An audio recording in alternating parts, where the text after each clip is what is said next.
Hello, this is Patricia V. Scott, and this is Think Up. Up, of course, stands for unlimited possibilities, right up there above my head where I like it, up there, right above me. Think Up is the name of the show, and you are listening to us live if you're listening on April 4th, 2013, 7:30 to 8:30 Eastern Standard Time on the Talkwad Network. You can find all of the archived shows at www.talkwad.com. Great name. And we are going to start tonight. By the way, there is a call-in number. If you'd like to call us live, if you're listening on April 4th, 2013, the call-in number has changed, and it is now 813-235-0644. That's 813-235-0644. And that's a new number because I am tonight in a new studio here in beautiful Tampa, Florida, where it was a little bit rainy today. But you know what? I don't mind the rain because the sun was shining here and there as it does here in Florida. And as they say, wait 10 minutes, it'll change, although it rained for a lot more than 10 minutes today. But I always say if it isn't snowing, I'm a happy person. And so far as I know, it hasn't snowed in Tampa, at least in my lifetime. So hopefully it won't be for the rest of my life. So what I'm going to do tonight in this brand new studio, getting used to my new surroundings here. And I noticed all of these chairs in this studio. So now my creative imagination kicked into high gear as soon as I got here. And I'm thinking about the possibilities because that's what I do. That is my affirmation. That is my thought process. That is something that I think of a lot and I'm reminded of a lot because that's the way we design our life around us and a lot of our surroundings and our environment. We have a lot of control over. Actually, we have a lot more control over than most people realize we do. And in my environment, what I've done is I've gotten a license plate. If you listen to the previous shows, you may have already heard me say, my license plate says, think up. Because that is the mantra, think up. And now it's the name of this show, and it's been the name of many classes and seminars that I've done through the years. It was a little button that I used to have. I still have a few of them left from the old batch that I ordered 21 years ago when I went into business, in the hypnosis business, which is my primary focus for what I do. Because what I found was, and like I said, this show is, the title of the show purposely doesn't have the word hypnosis or NLP, which of course stands for Neuro Linguistic Programming. It doesn't have that in the title because it isn't about those things. Those things are some people's best efforts and research at human behavior and the amazing power of the mind, which is what I'm all about and what I have ever since I came into this physical being, for some reason been drawn to. Always been fascinated by how powerful the mind is if you send it in a particular direction, how it can help you with health issues. I found out at a very early age it could help you with career goals. When I was a little girl, I told the story about wanting to become a singer someday and using that creative imagination all those years and focusing on it and focusing on it and focusing on it, which is one way you can hypnotize yourself is that constant focus, that dominant thought theory. You know, we move in the direction of our dominant thought. You may hear me say that from time to time as well. And it isn't a new idea, just like any of these things. There are no new ideas. It's all humans like myself and those of you who would probably tune into this kind of show who are curious enough about the quality of life and about the fascination of the human experience to want to experience it to the fullest. I'm always amazed at people who are just content to just be bored.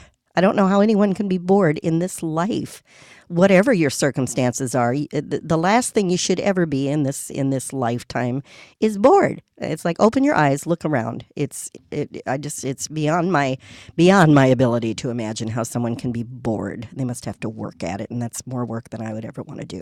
So here we are. You're listening to Think Up, and what I'm going to do tonight, because 2 shows ago, I believe, and forgive me if I'm wrong on the date, but I believe it was the one that was recorded March 21st in the archives. It's still in the archives, and yet about the first half of that show, which was number 3 in a series that I was doing on mind-body therapy, and it was some of these shows, as I said, are going to be more on a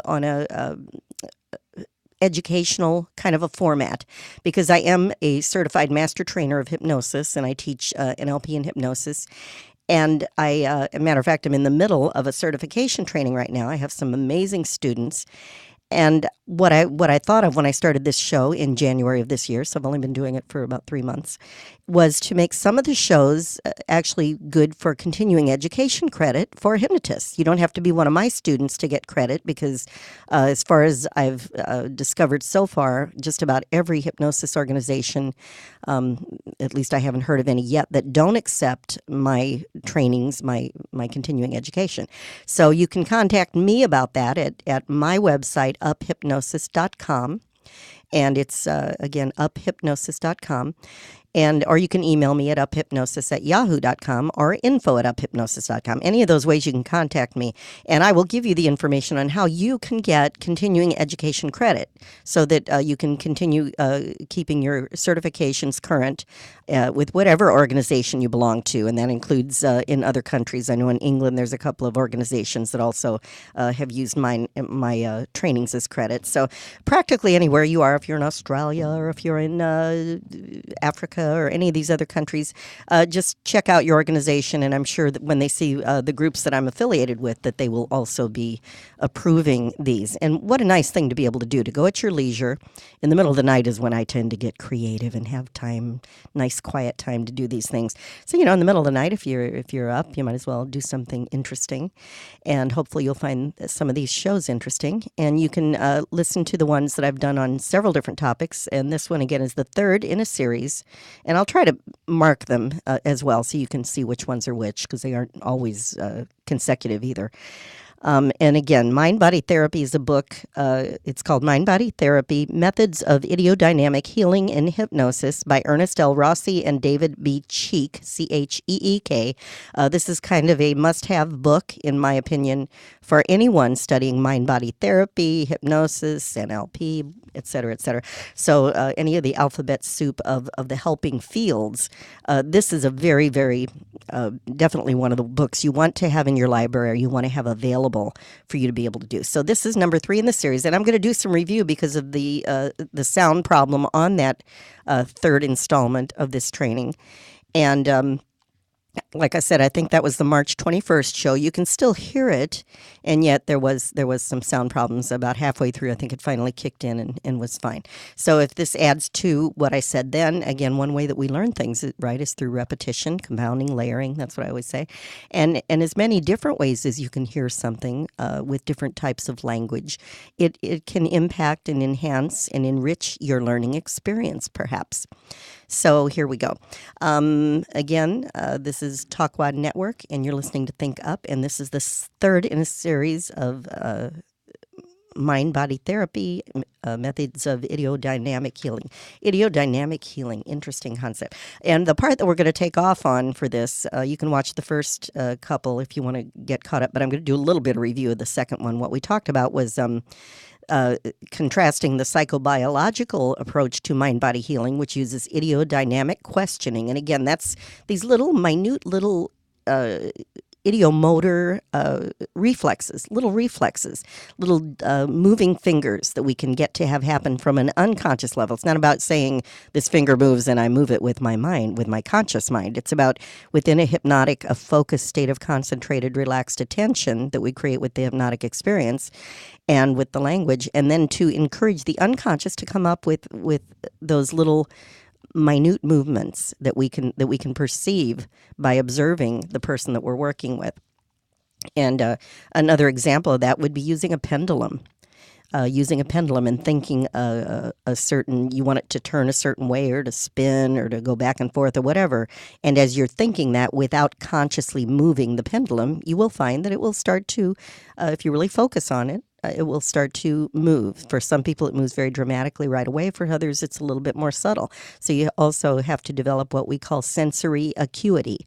That's what we mean by that, is the ability to really observe someone from that ability to get into the peripheral somewhat, focusing and yet being open and expanded at the unconscious level. And we did a little process on that in one of the previous shows that you might enjoy, and you can go back and watch for those. And it's a way to really more efficiently be able to observe. And it's also a more efficient way to learn. So I teach people this if they come to me for test taking, if they need to study for something or take a test. It's an efficient way to take in information at a higher level of consciousness, so to speak, and then to be able to recover that information. Because if you have it in your mind and you learned it, you crammed for that exam, so to speak, and then you show up to take the test, and where is that information? And the harder you try to remember the answer, we all know that law of reverse effect. The more you try, the more elusive it becomes, because there is that reverse effect. That stress creates a pushing it away rather than thinking of it. So this is about accessing it through the unconscious mind. Sometimes we can use this for trauma. If someone had a trauma in their past that we're wanting to kind of elicit a little bit of information about maybe the time or the age when that happened and that kind of thing. But that's more than we'll get into in this talk here tonight. And again, I encourage you to call in if you want to add to this, if you've had some experience with these things. And you don't have to be a therapist to be interested in this.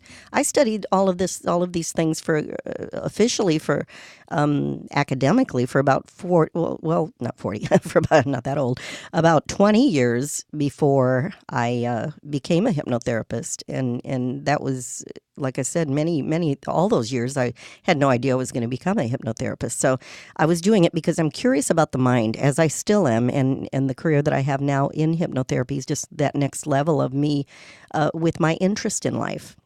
And back to that thing of whatever you're passionate about and interested in, there is a avocation. There's a career out there, or you could create one perhaps that isn't out there yet, and be really creative and just make one up out of your amazing interests and passion. And you will create something if you just open up that possibility and start accessing again through this inner work. The unconscious creative mind will come up with a way that you can make a living and make as much success out of it financially and personally as you care to, as you want to. And that all comes from that creative mind that I call the unconscious mind. Some people call it subconscious mind. And we talked about how that got a little bit polluted by good old Siggy Freud there, kind of polluted that a little bit, but it's still, I don't care what you call it. It's the creative mind. It's that unconscious. It's the part of me that used to help me when I would write songs, when I would look for ways to stay focused, when I would get on stage back in those days. And now in my current career, when I'm in front of a classroom, I've got people in this class now that are doctors and psychologists and pharmacists. I've got a nutritionist. I've got a Reiki master. I've got just such an interesting group of people. Another lady's got sales and marketing background. Matter of fact, Kathy Wallace, she was on our show last Thursday, and she's in the class now learning hypnosis. She's got an amazing story of what brought her to this field. So the unconscious holds the key to all of these things. If you feel lost, or if you feel like you're even struggling for what direction to go in your life, if you just feel like you don't even know what you want to do or what you want to be when you grow up, as I say, although I plan to never grow up. I found out it's highly overrated. But you can find out from that unconscious mind, what is it you're really good at? What is it that really excites you, that really will enhance your life in ways that you perhaps hadn't even realized? So back to mind-body therapy here, and I don't want this to get too dry. I'm always attempting to add in examples as things are relevant, because the unconscious takes in the information and represents it to you however you're going to be able to best learn from it for your direction you want to take any of these things in. So again, this isn't just for therapists. This is for self-understanding, for self-exploration. That's what this show is about. It's for me to continue to explore. It was a way for me to expand to an even higher level, perhaps, of some of the things that I want to do with all of these wonderful discoveries that I'm making in this field, and then to hopefully invite other people to do the same. So, um, so contrasting psychobiological approach again, mind body healing, uh, which uses ideodynamic questioning. Again, that those minute little unconscious movements can be a head nod, can be a finger. A lot of times we use finger movements because they're very conducive to this kind of thing. With traditional hypnotic theory, now traditional hypnotic theory was based on the idea that suggestion, influential communication, and conditioning are the fundamental mechanisms of cure. So, traditional hypnotic theory used an authoritarian approach. We talked about this. This is more from the earlier part of the last century, and before that, where they assumed that the healing would occur only by forcing the patient to reaccess a past trauma, bringing it into normal consciousness through speech. And this was done by leading the patient, by using direct suggestions. And it gave all the power to the therapist. So the therapist was the one that knew what to do and had the answers and was going to fix the patient. Now, that's not so much the way myself and people who I respect in this field approach these things anymore. What has occurred, and a lot of it came out of Milton Erickson's approaches back in the early to mid parts of the last century, was to have a more permissive style that gave a lot more respect and appreciation for the patient or the client, depending on what you are and what you're able to call the person. I call them clients. Doctors, of course, can call them patients, but irregardless. Uh, so the person, it gave respect to that person having the answers inside of them. So it started with the approach that everything's functioning perfectly based on the processing, to use a computer analogy, based on the input, based on how it's been processed at the unconscious level.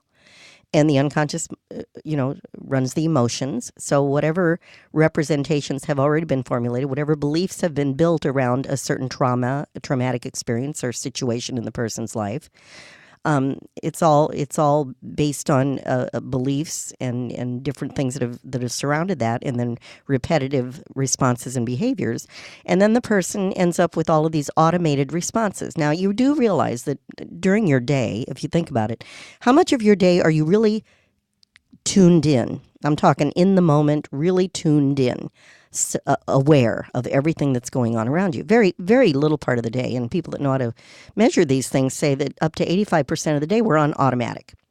We're like just automated. If you think about driving someplace, if you're driving somewhere where you've been, hundreds or thousands of times, you jump in the car, you just go. And you can be thinking about something else while you're driving there. And there's a part of your unconscious mind that's driving the car. It already knows the route. It's got the program, so to speak. So all of a sudden you're there. And most people have had the experience of getting somewhere and not remembering, making the turns or curves. And all of a sudden there you are. That's automated behavior, walking, talking, anything you've memorized, multiplications, books of the Bible. Doesn't matter what it is, the ABCs, all of these things that you've memorized that are now imprinted. You did the conscious part of the process that was the learning process, but the learning all occurs at the unconscious level. Once it's learned, now it's unconscious, and it gives room for the conscious mind to focus on something else. So that's why most of what we do during the day is automated. It's by necessity. It's by design. It's pretty miraculous design if you think about it. Because all of the things you have stored at the unconscious level that you've ever experienced in your life, and if you're my age, you've experienced a lot. I've had a lot of experiences in my life. And I feel like I've had about, I'm like a cat. I feel like I'm on about my fourth or fifth life already. And I mean, I've got a whole 20-year career in show business that was like better than any 10 lifetimes I ever imagined as a child. And now I've had 21 years. I'm in my 21st year as a hypnotherapist. I'm a trainer. And oh my gosh, I mean, all of this information, all of this learning, and all of the education, and all of these seminars, and all of the speakers I've heard. Oh my gosh, there's books I've read. All of these things, if you are a person hungry for knowledge, as I am, and even if you aren't, you've still got so much at the unconscious level available for you. And the more variety of things you have available, then the more variety of expressions and of variability of reactions and responses to things available to you. And why would you not want to have more versatility in your responses? If you've got a response that's automated, that's problematic for you, those are the people that end up coming to me. Those are the people that I like to teach how to help when I'm teaching my students that are in my classes. So there are ways that human behavior and the human mind function that are very basic, that are very simple to learn. And some of these books, it might sound complicated when you get into all these big long words and things, but it's all about what it really makes sense. If you just break it down to the simplest concepts, the simplest of principles, the same simple principles apply, whether you're talking about at the cellular level, whether you're talking about on the human body, the full body level, the family level, the city level, the country level, the planet level, the solar system. I mean, you can take it to any part of experience of life. Any organism and any entity is going to have some very basic principles that just seem to apply regardless of what else is going on. So, okay, back to a wonderful psychobiological approach here. Again, that traditional thing of leading the patient. The healing power now in the newer approaches to this work are, like I said, and more non-threatening. They're less directive. They're not telling you what to do. It's like in school telling someone what to think as opposed to teaching them how to think. And I think if I don't want to get into that too much, but I think that's where some of the educational, entities are getting into more teaching people what to think rather than how to think. And I think that's very sad because the potential of the human mind is so unlimited, I believe, that the more people we have out there that are thinking in new ways, that are thinking in their own creative, unique ways, and then, interacting with everyone else and sharing those things, the more possibilities there are for improving the human condition. And the more narrow it gets and the less open you are to other opinions and other possibilities, I believe, the less empowered you are, since this is the empowerment network. It's about having less options open, and I'm always about having more options, having more possibilities. And that's what, to me, all of this work is about, whatever we call it. If you want to call it psychology, any study of the mind-body therapies, if you want to call it hypnotherapy, hypnosis, it's really, they're just labels of people like me wanting to figure out how do these things work? How does the human mind figure out how to take what's happening and use it in the most resourceful way and be the most resourceful state possible dealing with it, and on the other side of it, be stronger, be better, be smarter. Be more resourceful, be better able for that next challenge. When that next challenge comes to be able to deal with it even in a better way, because it really is the challenges in life that make our life even more meaningful, I believe.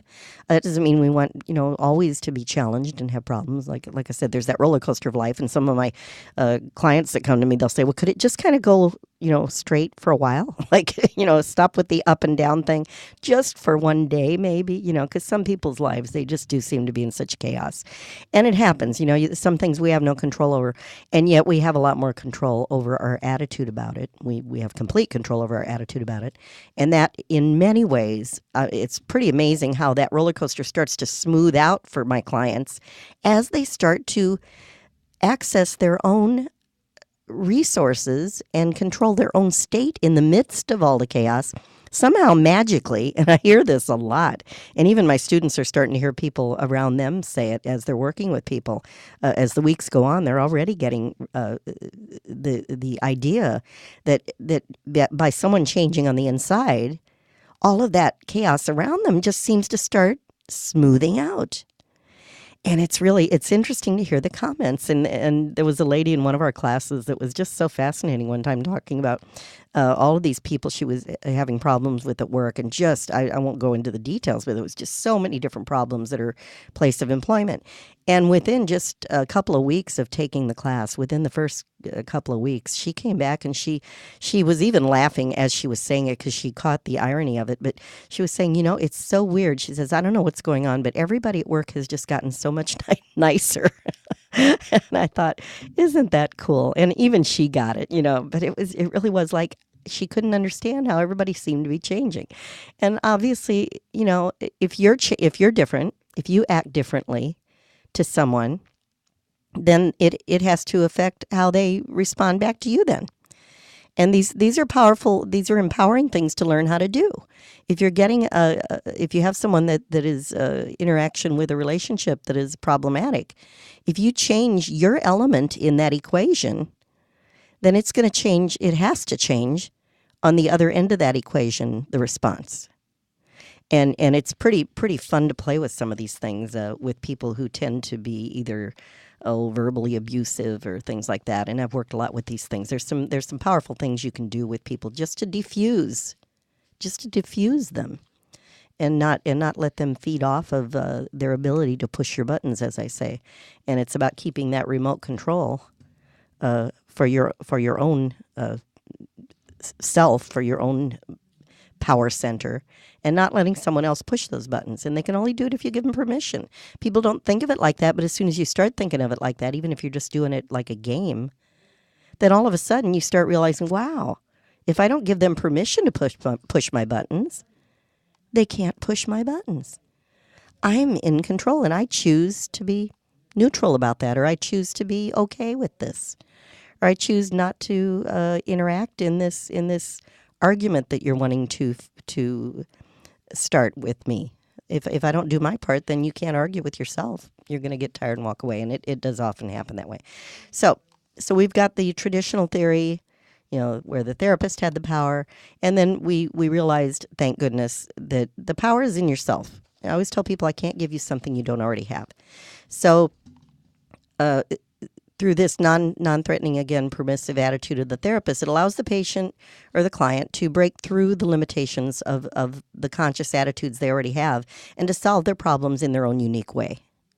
And that's why it is empowering, because once you let someone do it themselves and you get them to understand that they did something to change what's happening, now you've empowered them. You've allowed them to access their own power. So using their own inner vocabulary, their experiences, their unconscious potential. And the major difference, again, is the direction from which the healing is believed to have come. So true sustained healing must always come from within the patient or the client's own experience. And when we talk about healing, we talk about physical, mental, emotional. They're all tied together. You can't have an imbalance in one area without it affecting all of the other areas. That's just the way we're designed. So we're going to talk a little bit, again, in review of the value of motivation on the part of the client. The authors of this book, again, Mind Body Therapy, Rossi and Cheek, they point out that although approximately 1 in 5 people can experience, in their opinion, deep hypnosis in the first session, that percentage approaches 100 when there's a strong motivation and a clear understanding of the value of hypnosis. So again, I teach my students, and we're in the process of working through learning how to do a session and creating outcomes for people. The beginning part of the therapeutic intervention, the setup, is the most important. If the person isn't highly motivated, especially using hypnosis and NLP and some of these techniques that we use, again, it can't come from the practitioner. The practitioner has to be passionate and confident and motivated from their own stance of wanting to help that person access within themselves the answers, and yet that person has to have it. It regardless what the problem, the condition, the disease, the challenge, the goal. Sometimes it's a positive goal that someone wants, want to make more money, that kind of thing. Whatever it is, though, if they're not passionate about it, if they're not motivated, if they're not highly motivated, and that's one of the jobs of the practitioner, is to access and get that person to bring up to the forefront of their mind, of their consciousness, to really become aware of their motivation. What is it that motivates them? How important is it to them? And I use a scale of 1 to 100 when I ask people, how important is this to you? How will this change your life?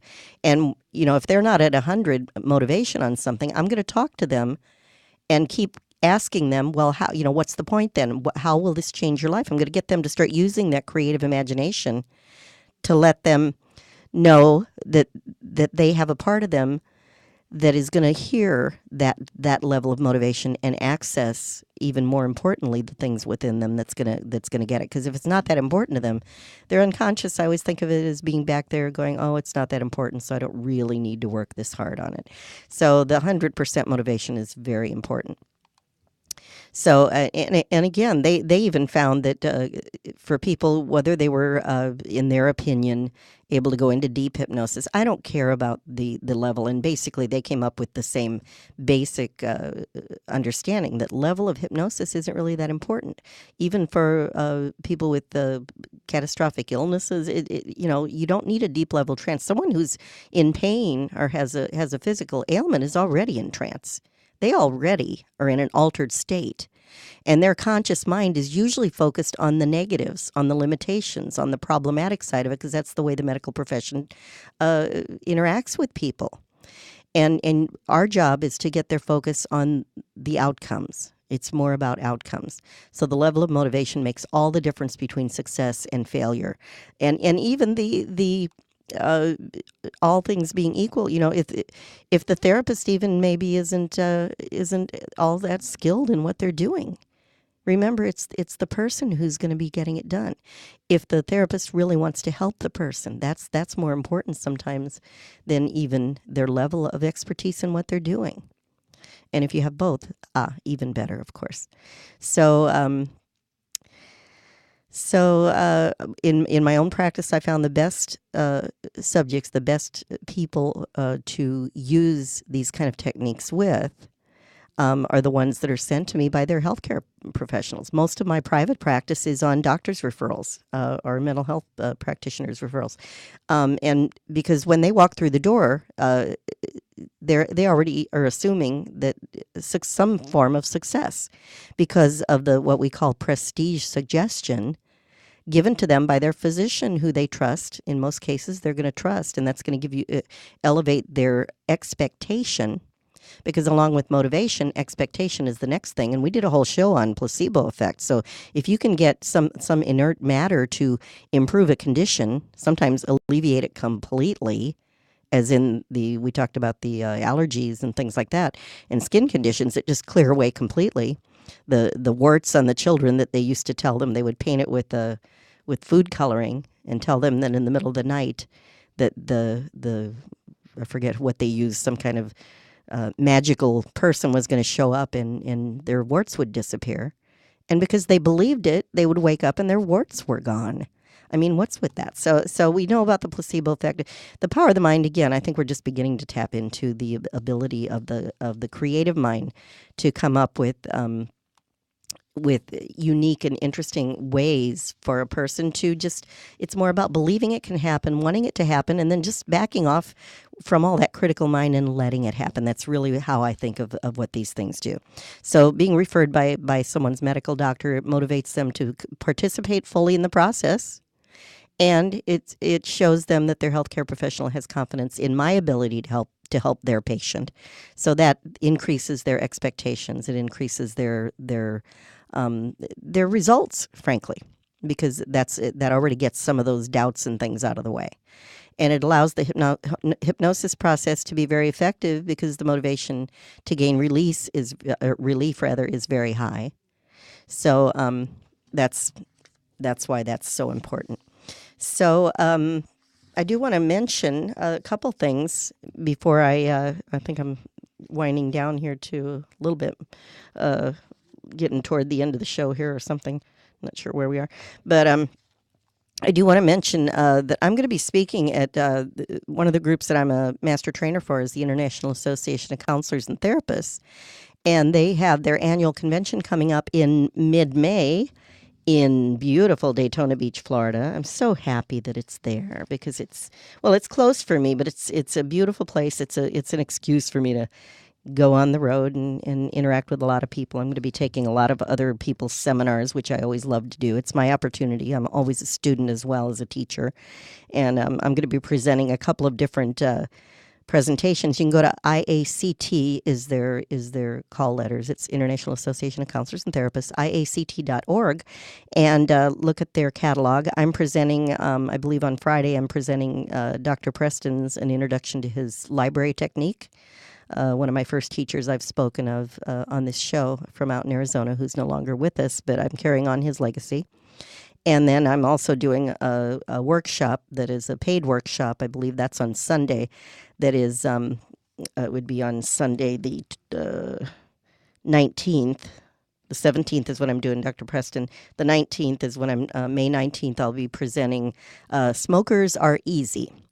And that I haven't done this one at a convention before, but it's mainly because I meet a lot of hypnotists when I go to these conferences, and a lot of them are afraid to work with smokers. They may not say it like that, but you talk to them, and I get a sense through the years I've been doing this that a lot of people tend to be a little bit hesitant to work with smokers. And the reason being because with smokers, you have instant feedback as to your success or failure.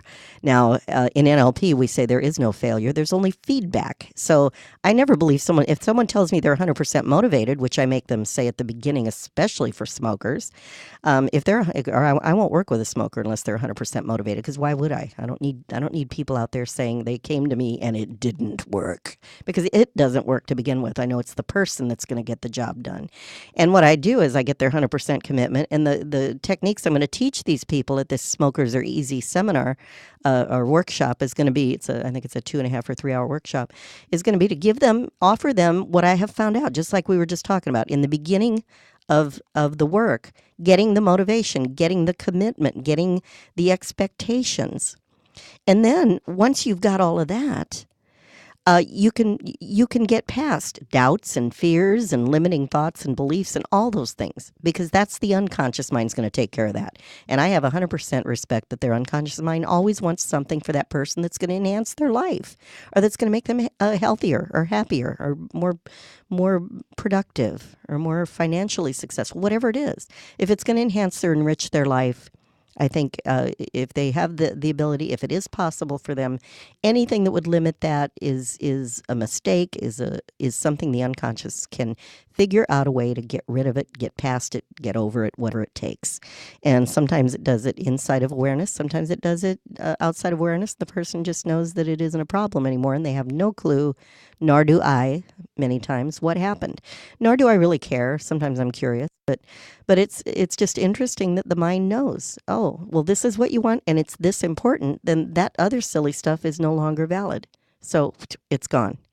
And the creative mind just knows how to do that. So that conference is coming up. We do it every year. And again, with smokers, when I talked about motivation, my first smoker, I really wasn't that excited about working with smokers. And I had kind of talked myself, like many, I'm sure, other hypnotists. I was saying, well, I don't really want to work with smokers. I never really was a smoker. I tried it once at age 12 and thought I was going to die, and that was the end of it for me. And so I used some kind of rationale, which is what we do when we want to avoid something, right? And I said, I can't really relate to them, so I'll just let that. Now, I had good training in it. I had wonderful training, evidently, and especially in that pre-talk, that all-important pre-talk, because a gentleman talked me into working with him early in my career. And I had worked with him on something else that I felt confident working on, and obviously helped him with. And then a few months later, he called me and he says, I've gotten married and my wife is pregnant, and I never want that child to see me smoke. This is very important to me. And he tells me on the phone, you helped me with this other thing a few months ago. He says, I know you can help me to do this. Now, I had good enough training that when he said that, I understood something. What I understood was he was telling me he was going to quit smoking. He told me it was very important to him, and he told me he was going to do it. And he also told me he was going to do it with me specifically. So that got me past that part of it. So when I got him in the office, my first official client on smoking, and I got out all my great training and my notes and my scripts and my pre-talk. I did the pre-talk. I started the induction. I got his eyes closed as fast as I could, as I say. And then all of a sudden, I'm sitting there, and for the rest of the thing, I'm reading the script. And it's the same script that I offer some of my students. Now, I've changed my program since then somewhat that I teach. And yet, the script that I used was the one I was taught 21 years ago. And he quit smoking. Now, he started sending me a lot of smokers after that. And I got over that very quickly. And I did learn that the pre talk, the setup, it's about beliefs, expectations, and commitment. And if you believe it's possible, then you can get past all of that other stuff. So, we're not getting too much more into this. So I know this is going to be a couple more series on this. But the one of the things I want to talk about just a little bit, three factors in this book, Mind Body Therapy by Rossi and Cheek, that suggest that may account for a patient dropping to a deeper level after being given the suggestion to awaken. And I do find that sometimes people don't want to come out of hypnosis. They're so happy, and sometimes it's the first time they've been able to relax and let go that much, and they just don't want to come back. And some people actually go deeper when they're told to awaken. Now, I haven't seen that too often, but they obviously have this in this training. So the signal to awaken may afford relief from the fear that the subject may have had that he would not come out of hypnosis. I've never found this, like I said, to be a problem, probably because of the thorough explanation of the process that I give to all my clients in the initial interview. But this is something they've shown to have happen. The second factor that might be a reason for that is the motivation. May be another factor. Some people may be actually trying too hard to achieve what they perceive to be trance state.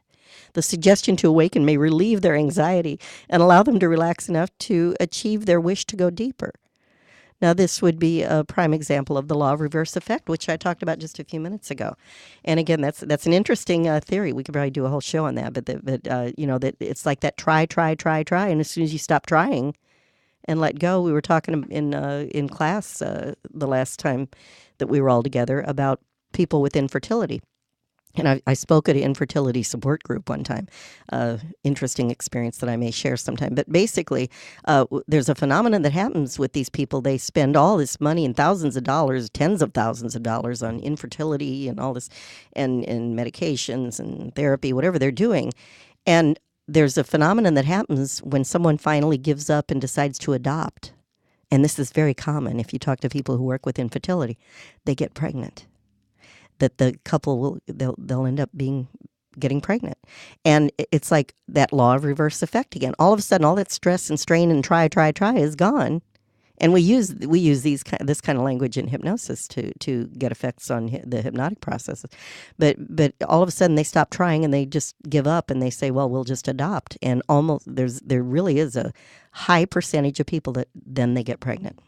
So it's interesting. And when I went to speak at the infertility group, that was a support group that I spoke at, I had to change my whole talk because they were so caught up in that victim mindset and that horrible, why me kind of, oh my goodness, it was just it wasn't what I would consider to be a very good support group. And sure enough, that was the mindset there. And my friend who had invited me, who's an acupuncture physician who also now is a hypnotherapist who went through our training, and she does hypnobirthing now, she was telling me that that's what happens there, that the people, when they finally leave the group to go adopt or just give up in general, that a high percentage of them then do become pregnant. So again, that darn law of reverse effect. So, that effort, that conscious effort, we always hear, if willpower battles the creative imagination is always going to win, because willpower is a conscious conscious effort. And all of your power is at the unconscious level. The conscious mind sets the goal, and then you got to let go. You just got to let go. And it gets easier and easier, because as you start seeing results with this work, it does get easier. So there you go. Now, a third reason they find that some people go deeper when they're told to come out of hypnosis is that some people may be simply enjoying the relaxing hypnotic state so much that they don't wish to come out. And that's more what I find, is that they're just like, oh, I don't want to come back. But they'll usually open their eyes and then they'll say that. I haven't had them actually go deeper in. But, again, I think it's a part of the pre-talk maybe isn't being explained appropriately. So perhaps this is the only time they've let themselves again really relax and let go, and they want the pleasant feelings to continue. This is a wonderful signal and is highly motivating for the subject. for the person. They can then be taught self hypnosis and assure that they can repeat this experience whenever they wish at home, and that it just keeps getting better. And it does, because I've been doing it for, well, I've been doing it officially 21 years and studying it for about 41 years or more. And it does. It keeps getting more efficient. You keep finding new ways and better ways and more efficient ways to use this amazing unlimited mind. So, one possible explanation why an outwardly cooperative subject may unconsciously fear entering a therapeutic trance state might be that the person had at some time in their life had a bad experience that had similar characteristics to the hypnotic process, triggering fear, anxiety. This is how our mind works. You know, it has an experience and then it does comparisons to everything that's ever happened to them. If there's something similar, it might trigger an emotion that isn't necessarily appropriate for what's happening at the time. That happens to us all the time. It's the natural way we function. Many times the subject may be fully or totally unaware of the reason for the resistance because, again, it's unconscious. By the way, that's why we call it that, because it's outside of our awareness. Most of our information and things that are going on are outside of our awareness. Some of the types of hypnosis producing traumatic experience might include childhood unpleasant general inhalation of anesthetic. That could be one thing that might trigger this kind of a response to to otherwise outwardly cooperative subject. Threatened or actual frightening sexual experience. There's another example of something. That sense of losing control. Again, you should be able to cover this in the pre-talk. The pre-talk is the all-important element here. Accident involving unconsciousness or broken bones. Something might be triggered there. Death or serious injury of a loved one. These things can all affect that fear of going into a therapeutic trance. Again, it should be covered in the pre-talk because the person is always in control. They're more in control. And obviously anything can be used for negative purposes. And yet the person in the hypnotic process always can refuse a suggestion. That's why we call them suggestions. No matter how deeply they go, we always say they're not going to do anything against their will or anything they just don't want to do. So if you hypnotize someone that wants to quit smoking and you start talking to them about eating more vegetables, if that's not one of their goals that they told you about, guess what? Their mind may very well just reject that. Just because you think it's good for someone, or it might match up to some other aspect of what you perceive is right for them, that's you don't have permission to do that, and their mind may very well just reject it, no matter how deep in hypnosis they are. Because again, the hypnotist is not in control. That's what we know now. The person is in more control, and if it isn't right or good for them, or if they just don't want to do it, they're not going to do it. That's why if somebody comes to me and they say, my wife wants me to quit smoking, I say, well, send her in and I'll see if I can help her with that opinion. Because if that person doesn't want to quit, they run their own life. And as well it should be. We all have free will. That's what I tell my smokers. When they leave, they can prove me wrong and go out and smoke a cigarette, but then they just wasted almost $600. So that would be a bit silly, first of all. And I say, once you make this commitment and you say it's forever, don't ever let someone dare you to stick a cigarette in your mouth and light it to test whether this worked or not. Because what you do, if you do that, is you just send an incongruent message to your unconscious. Your unconscious takes it's listening to everything you do and say. And if you just finished spending a lot of money on never smoking again for the rest of your life, and now you're out at a party and you stick a cigarette in your life intentionally with your conscious mind, and you light the thing, now your unconscious is back there going, oh, you were just kidding. Oh, I see. You were just kidding. You didn't really mean that you. Now, because they don't do it because they want to smoke a cigarette. I mean, they don't. It's not that they have that desire and it's unconscious still. Their unconscious mind got the message, but now they're sending a different message in. So you can always obliterate whatever you did in the hypnotic process with your free will. You have free will, and you always will, even in hypnosis. So just remember that.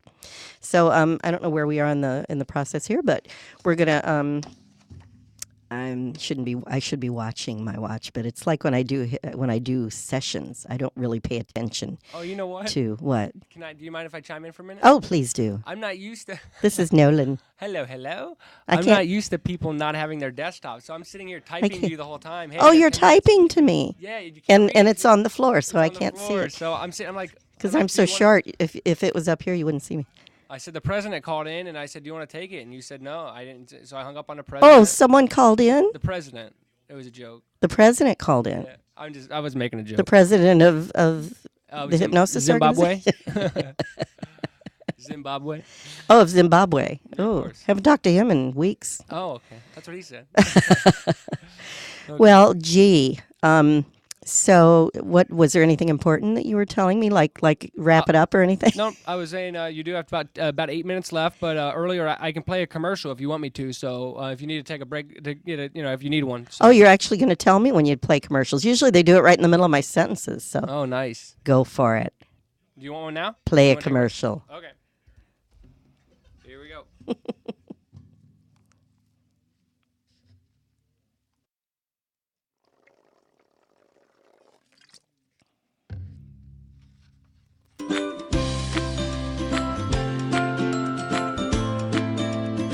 Formed in 2008, Tampa Bay Birth Network was started by a small group of dedicated birth professionals.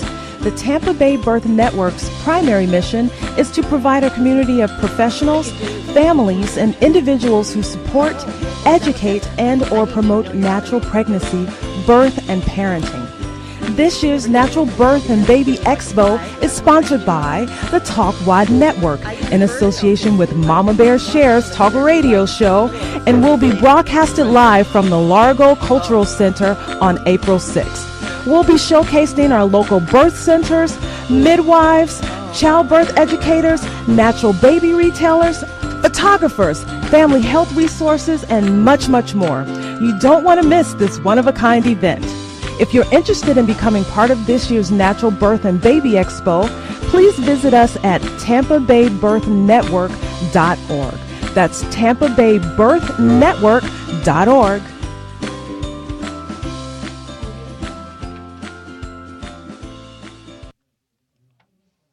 All right, we're back. We were talking about the different possible explanations of why someone would be consciously wanting to, or at least saying that they want to cooperate and go into an altered state or a hypnotic, focused, relaxed state in order to achieve some goal or alleviate some problem or condition.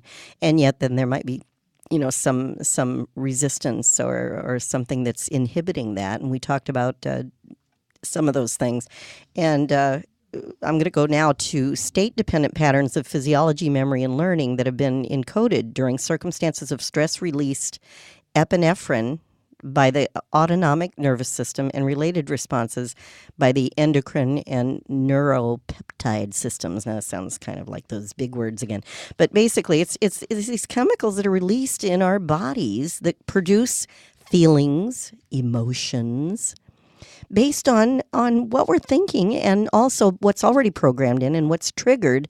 Like we said, if somebody's sitting there and you start to do a hypnotic process of relaxation and they had an experience at one time that they were lying back in a comfortable position that in your circumstance is a positive thing, and yet in that position maybe they were like the previous examples we're talking about, maybe they were compromised in some way or threatened in some way or given some kind of anesthesia and had a negative response, or maybe they were in an accident and they were back in that position. You never know what kind of triggers what kind of triggers are set at the unconscious level that are going to remind that person of something previous. And if it's an extreme emotional experience, it's going to trigger all kinds of these chemicals that I just said all the words names of. I'm not going to repeat them again.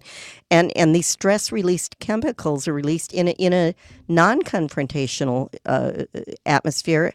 And you have to realize that these are unconscious responses. Unconscious responses. And if it's inappropriate, isn't that what all these things are about? It's about, in this situation, I want to be confident, for instance. Let's use a simple one. And, I'm standing up to talk in front of people. There's no threat, there's no danger. And yet I get these horrible chemicals released in my body that make me feel like I want to double over or make my throat feel like I can't get a word out.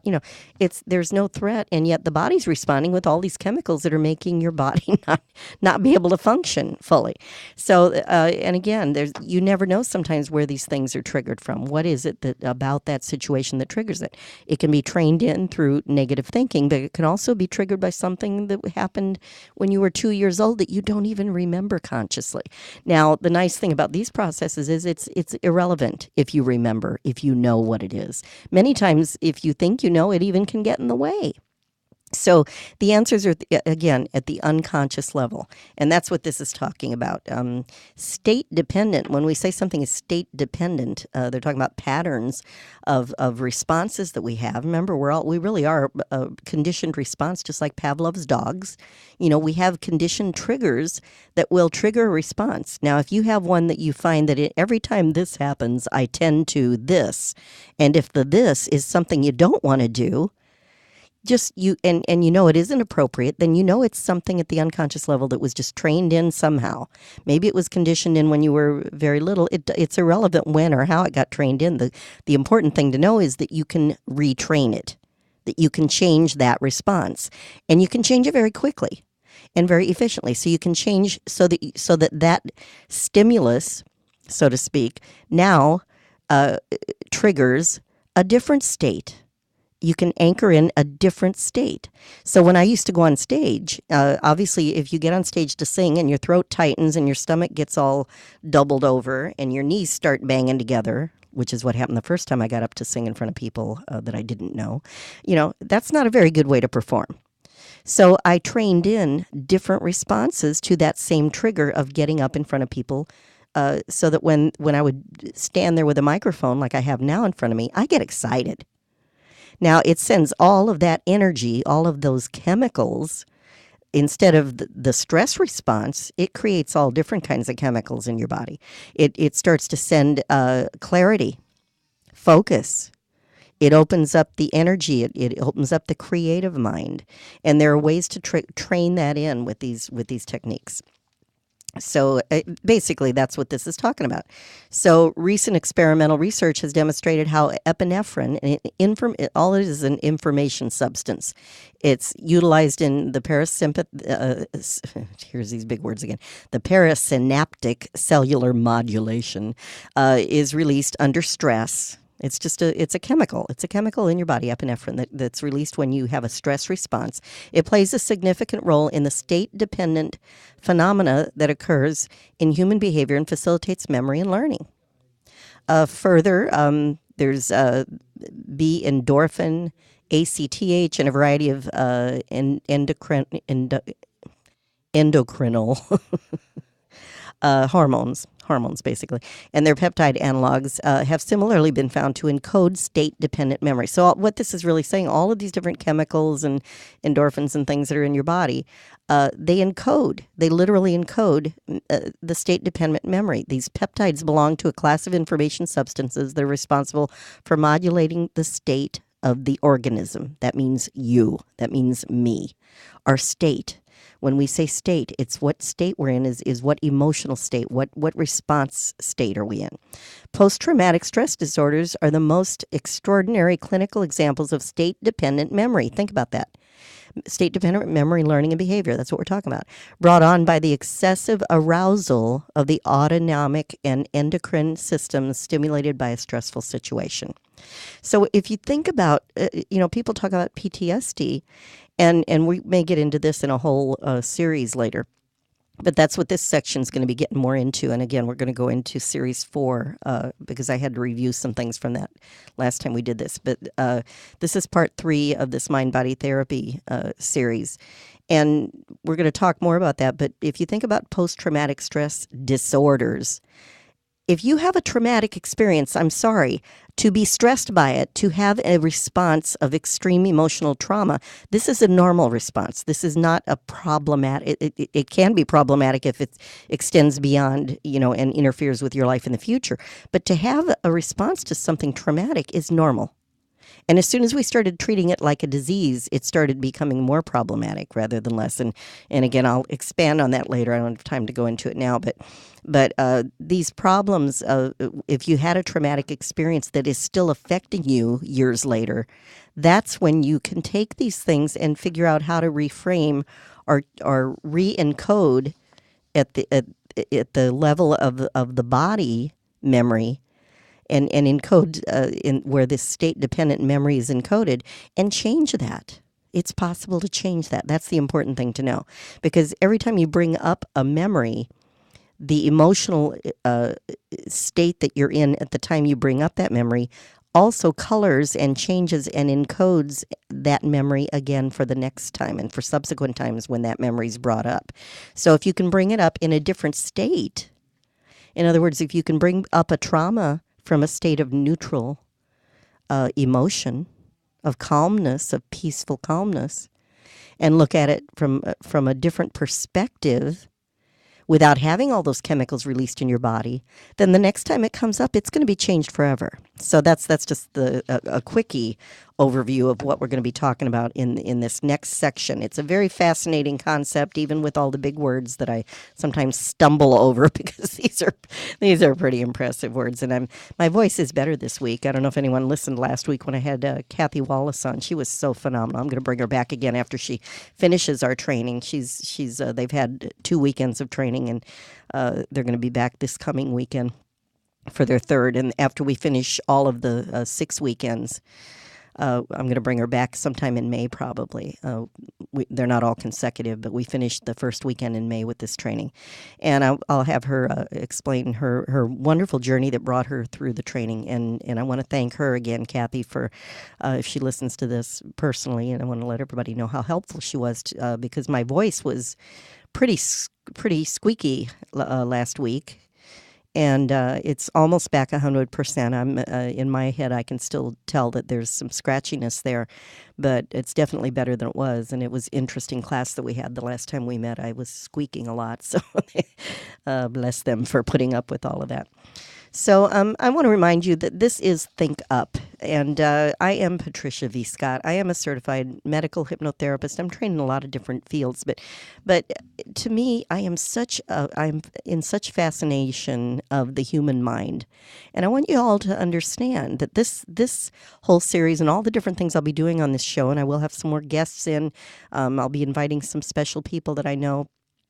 And I just want you all to know that I want to just help everyone to understand and to encourage you all to explore your human experience, not to let fear and those kinds of things get in the way of exploration.